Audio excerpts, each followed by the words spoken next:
é engenheiro elétrico, vice-presidente de uma das maiores empresas do setor tecnológico do mundo, a HP, Cláudio Raupp, que hoje tem uma emoção especial. Hoje o nosso programa Rodrigo Barros e Você está sendo gravado aqui nos estúdios da TV Corinthians.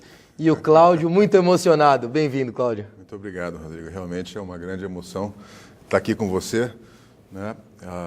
E poder compartilhar com vocês as emoções que a gente tem por aí no mundo afora. Você sabe que aqui a gente está perto de Itaquera, né? Onde o Brasil vai estrear na Copa do Mundo. Então aqui é a história do futebol, está aqui, Cláudio. Realmente. Espero que possa ser bem contado especificamente no Brasil, na Copa do Mundo, né? Não necessariamente com os clubes locais, mas efetivamente está um prazer estar aqui. Obrigado. Você tem uma peculiaridade que mesmo com a formação de engenheiro elétrico, você foi para a área de negócios. Como é que é isso? Você acha que o homem de negócios, ele nasce com isso? Ele é nato? Como é que é?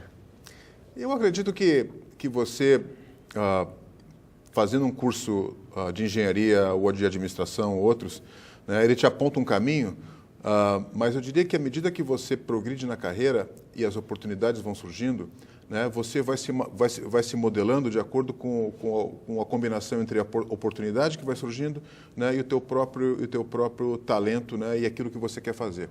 Né? Então, eu sempre tive, durante o tempo em que eu estudei, em que eu fui, por um pequeno tempo, engenheiro, né, a vontade de poder progredir no campo da engenharia ou na área de energia, muito mais por aquilo que poderia trazer como benefício para a sociedade, como negócio, né, como um motor de crescimento para o país, e menos aquilo que eu como técnico, poderia contribuir para uma eficiência operacional a mais.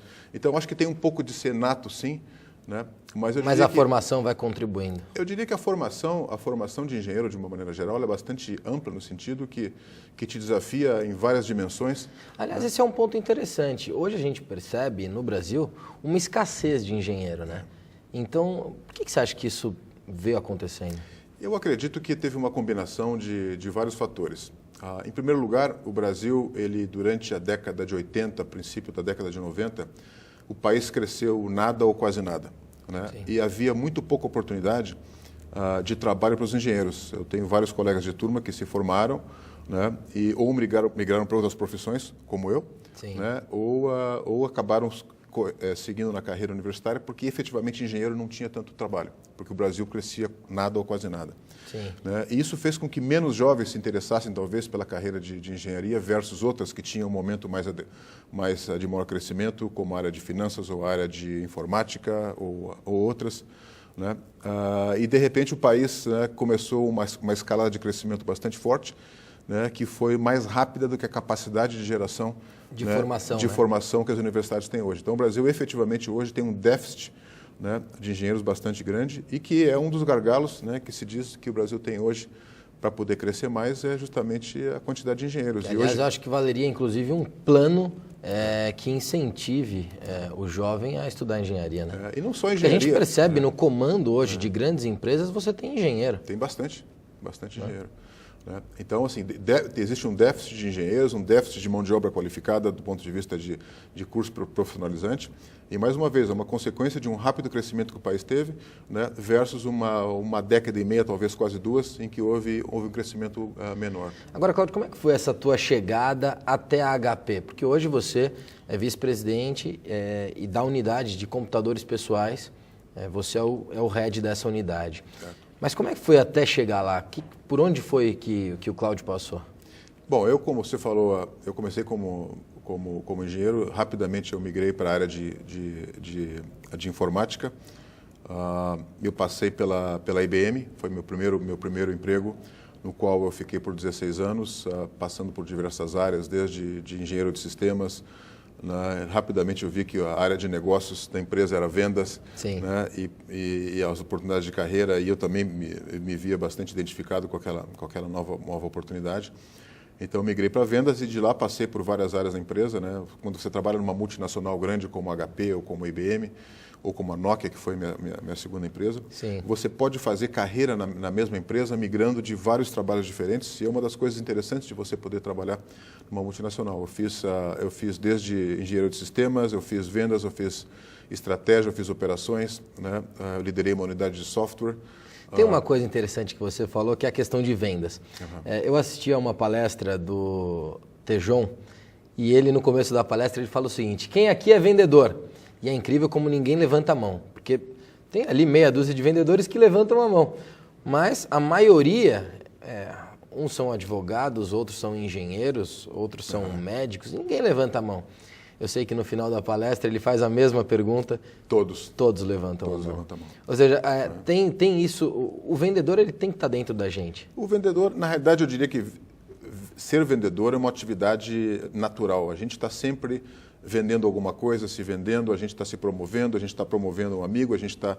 Né, vendas, né, ou seja, a relação comercial ou a relação de influenciar as pessoas, né, que é uma das características importantes de vendas, é uma coisa que a gente desenvolve no nosso dia a dia. Seja você um advogado, seja você, né, um engenheiro, seja você, né, um estudante, você está sempre fazendo alguma coisa. Você faz uma apresentação na escola, né, que você apresenta um trabalho, você está fazendo uma atividade de vendas ao final. Qual foi o maior aprendizado até chegar na HP? O maior aprendizado, é difícil você escolher um, mas eu diria que talvez o aprendizado seja uma combinação de várias pequenas coisas que você acumula, né, ao longo da sua carreira. Eu diria que cada atividade que você faz, né, cada treinamento que você faz, cada experiência que você tem, né, seja de sucesso ou seja de um sucesso, você está aprendendo. Né? Eu diria que talvez o maior aprendizado seria você efetivamente, né, entender no mercado que você atua o que o cliente, né, que é o seu público-alvo, ele espera de você. Sim. Ou seja, você muito mais escutar o cliente e você conseguir endereçar aquilo que ele quer. Né? Eu diria que é o grande segredo de sucesso de qualquer organização que trabalha com público-alvo, você entender exatamente aquilo que vai fazer ele ficar absolutamente encantado com você. Antes de entrar no tema mercado, que é algo que eu quero conversar com você, tem uma coisa curiosa que eu vejo em você e que a gente percebe no dia a dia. Eu tenho a felicidade de compartilhar da sua amizade, Cláudio, e você é muito família.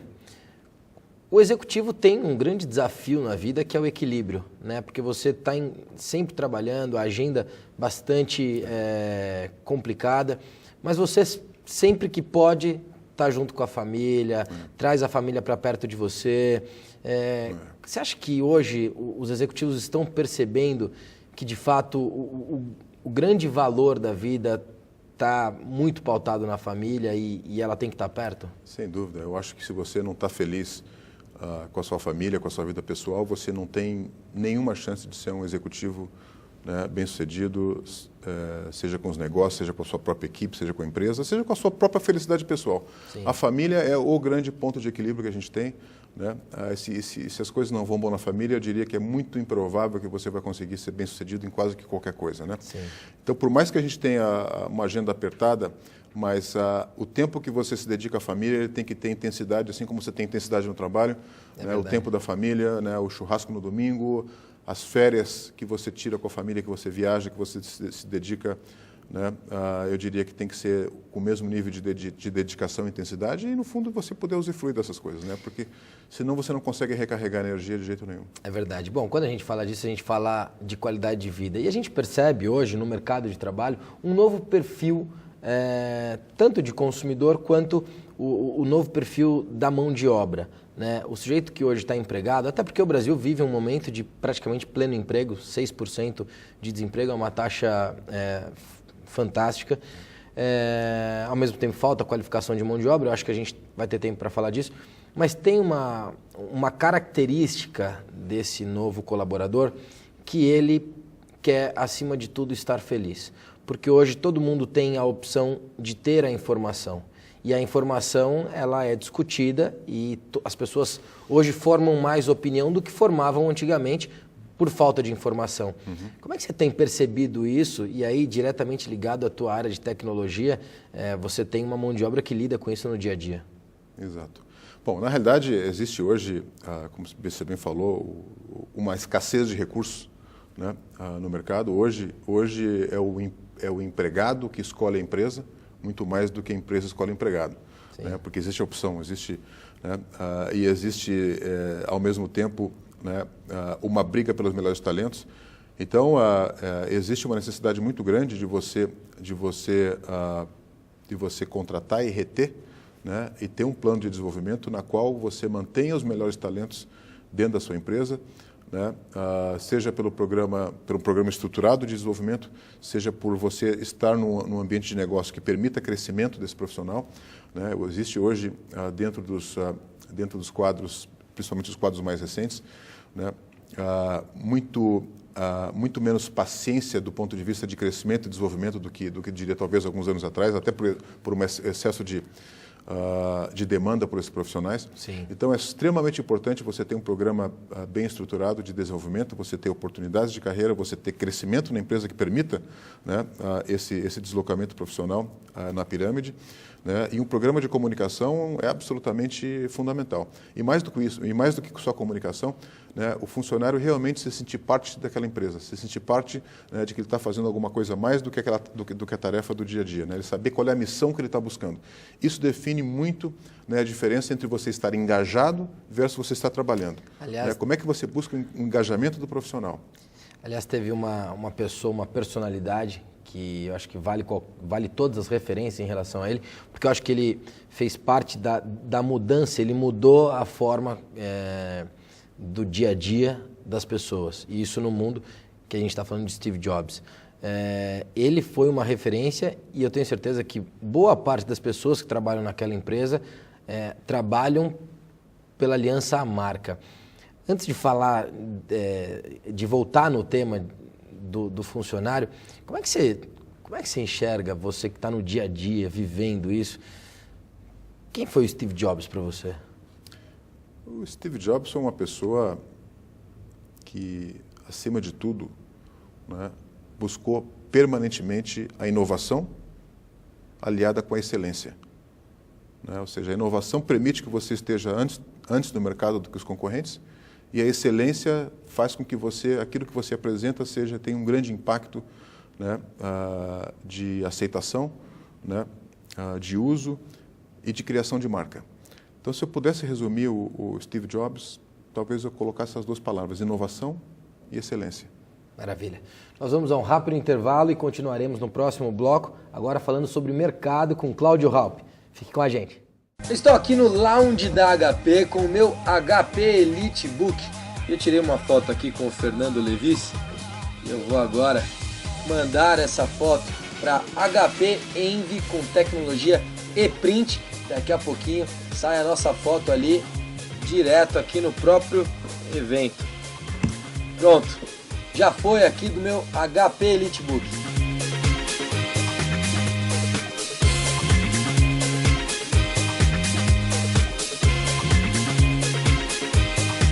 Tá aqui a nossa foto, eu e Fernando Levis, direto do lounge da HP, foto enviada pelo meu HP EliteBook.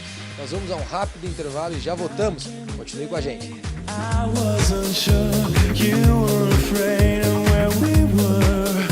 Time made a change. It's my time for you. Your time for me too. Our time to dance. Our time to sleep. Our time for sunshine. Our time for living.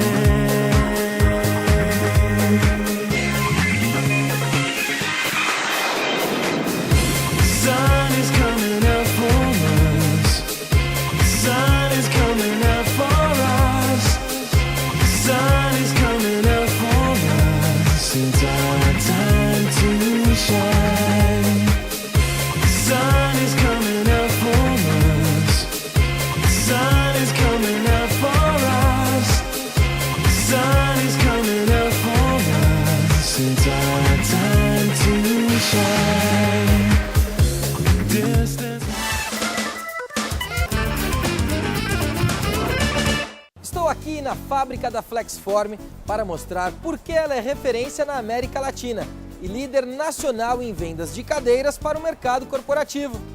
Seus produtos são fabricados com a mais alta tecnologia. a única do segmento no Brasil com laboratório acreditado pelo Inmetro. É por isso que há mais de 45 anos a Flexform é excelência no que faz.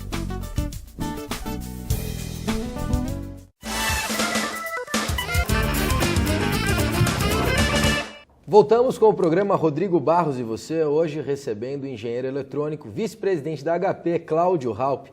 Cláudio, no primeiro bloco nós finalizamos falando sobre o Steve Jobs. E ele foi uma referência e acertou com poucos produtos, ele mudou a característica do consumidor. A HP passou por um momento agora de discussão se continuaria ou não produzindo o que o Steve Jobs criou, que foi o tablet, que aliás... muitos dizem que ele criou baseado em várias criações.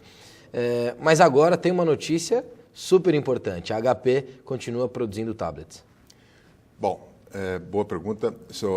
Em primeiro lugar, eu só queria mencionar que o que foi anunciado no mês de agosto é que a HP estaria descontinuando aquela linha de tablet que tinha sido recém-anunciado, o touchpad.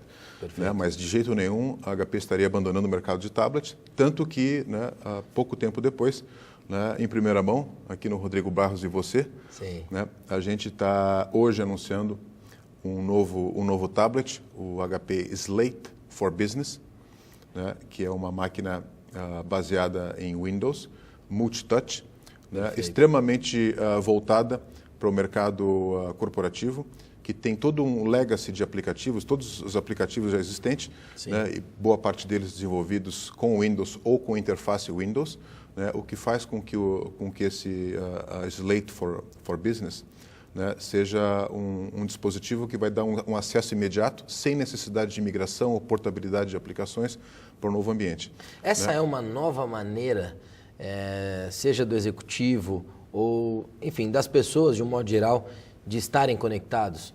O que vai acontecer? Qual é o futuro do notebook, por exemplo? Certo. Bom, o estar conectado, né, é um termo, eu diria, que é a base de tudo que a gente está falando no que diz respeito à evolução de dispositivos móveis, sejam eles tablets, notebooks ou smartphone. O notebook é um dispositivo que tem ainda um crescimento muito grande que a gente espera acontecer. Né? Houve um crescimento no mercado brasileiro de notebooks de 28% em 2011, um crescimento bastante expressivo. Né? O mercado brasileiro, aliás, continua crescendo espetacularmente. Em 2000 eu volto à tua pergunta, em 2011 a gente está crescendo 19% em unidades entre total desktops e notebooks versus unidades vendidas contra 2010 versus 2,8 no mundo todo. Ou seja, o Brasil crescendo 19, o mundo todo crescendo 2,8. Praticamente 10 vezes. Por isso que a gente está dizendo que o Brasil continua sendo a aposta da vez no nosso mercado. Então, voltando à pergunta, né? Estar conectado. O notebook, na realidade, seja o notebook, o tablet ou o PC, é uma forma de você estar conectado com aquilo que importa, né? Seja como ferramenta de produtividade, seja para você fazer acesso às aplicações corporativas da empresa, seja para você fazer acesso, né, ao que lhe interessa na vida pessoal, né? Seja na mídia social, seja você acessando a internet, ou seja você assistindo vídeo, né, ouvindo música. Né? O notebook, particularmente, como um dispositivo bastante pessoal, é mais do que uma ferramenta de produtividade, ele é um centro de entretenimento pessoal também. Né? A função dele se expande além das tarefas, né, tradicionais de trabalho. Ou seja, o tablet não substitui o notebook? De jeito nenhum. Eu costumo dizer o seguinte, o tablet, ele é hoje uma terceira máquina pessoal. Quais são as outras duas máquinas que já existem e não vão ser substituídas? O notebook, ou o desktop, e o smartphone. As duas hoje performam tarefas de acesso à internet, de e-mails, né, de ligações telefônicas, no caso do smartphone e notebook. O tablet, ele vem a ser a terceira máquina. Ele não vai substituir nem tão pouco o notebook, muito menos o smartphone. O telefone. Né? A máquina que recentemente, 2 anos atrás, foi lançada como uma tentativa de ser uma terceira máquina, foi o netbook, só que não tinha o mesmo apelo do que um tablet. Né? Em algumas pessoas têm o netbook como a terceira máquina, algumas pessoas erradamente compraram o netbook como a primeira e única máquina, o que não é esse o propósito. Sim. Mas o tablet definitivamente ele vem ser um equipamento de muito apelo como a sua terceira máquina. Notebook ou desktop, se você tiver um dos dois, Sim. o smartphone e em terceiro o tablet. Né? Perfeito. Então a HP continua produzindo e a HP tem agora uma nova presidente, que é a Meg. Ela foi ex-presidente, ela é a ex-presidente do eBay, teve uma super performance, foi também candidata a governadora da Califórnia. É uma mulher muito rica e ela declarou que a grande vontade, o grande prazer que ela tem na vida agora vai ser tornar a HP líder mundial. Como é que a empresa como um todo passa a encarar essa nova líder? Aliás, as mulheres cada vez mais na liderança. Cada vez mais. Olha, de uma forma extremamente positiva, né, a Meg claramente, desde do seu primeiro comunicado aos funcionários e logo em seguida ao mercado, né, mostrou que ela está nessa posição por uma missão. Sim. Não é porque você acabou de mencionar que ela é extremamente rica, concorreu ao governo da Califórnia, né, teve uma carreira extremamente bem-sucedida no eBay, né, mas ela encara isso como uma missão. E eu acho que quando as pessoas têm uma missão como o norte, né, das coisas que faz, né, isso carrega um engajamento muito grande. Né? E, aliás, os investidores estão respondendo muito bem, né? As ações da HP têm tido um crescimento constante. Exato. Eu acho que essa é uma grande resposta. Exato. Como é que está uma coisa importante para a HP e para o Brasil? Como é que se avalia a banda larga no Brasil? Enfim, que ainda é um desafio, né? Sem dúvida nenhuma, a banda larga no Brasil é um desafio, efetivamente, tanto pela penetração da banda larga quanto até a própria qualidade e velocidade que a gente tem disponível no país hoje, e representa uma tremenda oportunidade para a gente. Só para dar uma ideia, né, hoje o Brasil ele é o terceiro maior mercado do mundo em PCs, em computadores, sejam desktops ou notebooks, né? Passamos do Japão no segundo quartil com 100 mil unidades a mais, mas o Brasil ainda é o quarto colocado no mundo em acesso à internet. É uma posição boa ser quarto, mas quando a gente é quarto em acesso à internet e é terceiro em notebooks e desktops, significa que tem muita gente que ainda está desconectado, certo? Sim. Ou seja, é uma grande oportunidade que a gente tem. E o Brasil, o brasileiro, né, é um país que gosta de estar conectado. Então, o Brasil hoje, né, é o quarto do mundo com acesso à internet, com cerca de 81 milhões de pessoas conectadas à internet. No entanto, é o segundo maior país do mundo em uso de redes sociais. Cerca de 85% das pessoas que hoje estão na internet, né, 85% daquelas 81 milhões de pessoas, usam Estão nas redes sociais. Pelo menos uma rede social. 85%. E faz do Brasil hoje, somente atrás dos Estados Unidos, o segundo maior país em uso de rede social. Mesmo com tanto problema de infraestrutura, né, Cláudio? Ou seja, o que mostra que é uma oportunidade. Ora, Cláudio, você tem uma coisa interessante que é na questão de produção de computadores. Vocês têm diversos incentivos para produzir esse computador, que, aliás, é muito bem feito isso, produzir esse computador aqui no Brasil. É verdade. Então, existe um incentivo governamental bastante grande, né? Se você manufatura o computador no Brasil e outros elementos também. Existe, inclusive, requerimentos de mínimo de componentes fabricados no Brasil, não só você montar o computador, Sim. mas você utilizar também peças e componentes e, no caso, as placas de PC, né, o mínimo de fabricação local. Então, a gente vê isso como uma forma efetiva de incentivo a gente trazer investimentos e ter uma manufatura local. Né? Por outro lado, o custo de você ter equipamentos importados, ele ainda é muito caro, né? Porque quando você tem uma empresa como a HP, que tem uma linha de produtos bastante ampla, né? A HP atende desde produtos premium, né? Seja no mundo de pessoas físicas, né? Até o mundo corporativo, até a máquina que possa atender uma classe C ou D, ou seja, o nosso espectro é bastante amplo, né? Aliás, só para entender, hoje, em percentual, quanto representa o mercado corporativo dentro da HP?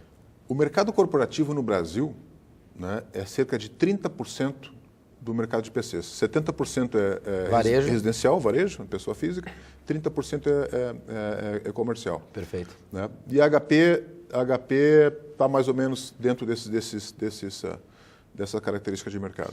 Como é que você avalia? A gente tem uma nova chefe agora, né? E muita gente diz que, de fato, o Lula, o presidente Lula, foi um líder e agora a presidente Dilma, uma grande chefe. Que, aliás, um dos gargalos é a falta de liderança política que ela tem no governo dela.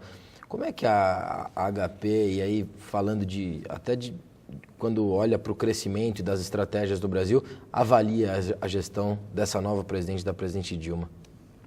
Olha, eu talvez respondendo de uma forma mais ampla e genérica, o que é importante para uma multinacional, para o mercado de uma maneira geral, dentro do ponto de vista de gestão, é importante para a gente que a gente tenha regras bem estabelecidas, que as questões regulatórias, né, sejam definidas de uma forma clara, preservadas. Né? Quanto mais estabilidade e previsibilidade, né, que um país ou um mercado possa ter, mais interesse de uma empresa investir no país. Né? E eu tenho certeza que isso são coisas que estão sendo buscadas nesse momento. Perfeito. A gente está chegando ao final, infelizmente, do nosso programa. Eu quero dividir com você algumas dicas, pode ser? Pode, claro. Um livro. Um livro? Da outra vez que eu falei com você, eu citei o Quando Nietzsche Chorou. Esse foi seguramente um dos melhores livros que eu li. Quando Nietzsche Chorou. Um filme. O DVD do Inter campeão mundial. Esse foi muito bom, viu? Olha só, dentro da TV Corinthians, dentro dos nossos estúdios do glorioso Timão. Eu recomendo. O Cláudio, o DVD do Inter essa campeão mundial. Essa é uma característica. Ó, tá aqui uma grande lição. Uma das características de um executivo de ponta. A ousadia. Saber correr riscos. Essa é uma verdadeira característica. Eu recomendo para todo corintiano. Né? A gente tem também da Libertadores também, que a gente pode, né, recomendar para os corintianos também como é que a gente ganha uma Libertadores. Bom, né? Tem esse DVD também. Vamos continuar no programa para não precisar parar agora? Cláudio, maior decisão da sua vida, qual foi? Maior decisão da minha vida? Puxa vida, né? Tantas decisões que a gente toma, mas eu diria que a maior decisão da minha vida foi buscar, né, buscar desafios fora da zona de conforto. Né? Eu mudei de profissão lá no início, eu mudei de cidade, eu mudei de empresa. Né? Não ter medo de correr riscos, né? Não ter medo de tomar decisões que tirem da zona de conforto. Eu acho que isso traz para a gente muito crescimento quando você faz esse tipo de coisa. Então a decisão basicamente, né, viver a vida e tirando proveito das oportunidades que a vida traz para a gente. Família. Família?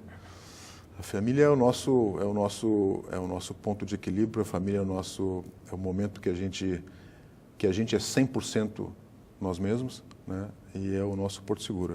É a razão da gente fazer tudo isso que a gente discutiu aqui. E o que é sucesso para Cláudio Raupp? Sucesso? Eu acho que a gente está bem conosco mesmo, bem com aqueles que nos cercam, né? Feliz com o que está fazendo, né? E eu diria viver a vida com intensidade, seja profissional, seja pessoal, seja familiar. Quero agradecer a tua presença, obrigado por ter aceito o nosso convite, ter vindo até aqui. E dizer que o Cláudio é um belíssimo jogador de golfe. Eu tenho aprendido muito no golfe e na vida com você, como grande executivo que você é. Obrigado. Obrigado, prazer. E este foi Cláudio Raupp, vice-presidente da HP. A HP, então, com boas notícias no programa de hoje. A unidade de PSG continua na empresa, portanto, os investidores aí têm diversos motivos para continuar investindo na HP. Agradeço a tua audiência, o teu carinho e eu te espero amanhã às 11h30 da noite. Até lá!